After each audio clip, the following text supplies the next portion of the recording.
kailangan maging superhero para makalipad.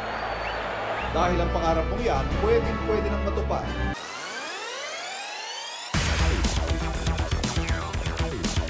Sa Binangonan, Rizal, patok ngayon ang tandem paragliding. Swak for adrenaline junkies o kahit pa sa newbies. Dream come true nga raw para kina Janelle at Cap ang makalipad.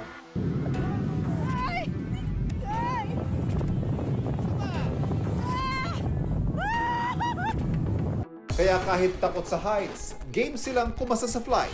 Gusto talaga namin i-try yung paragliding. Challenging siya for us. Na-excite lang kami, tapos kinakabahan. Pero pag nandun ka na pala talaga sa taas, mawawala na yon.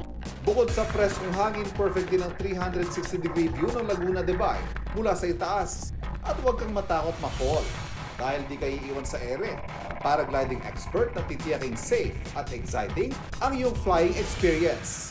3,500 pesos lang hanggang 15 minutes na may enjoy ang paglipad.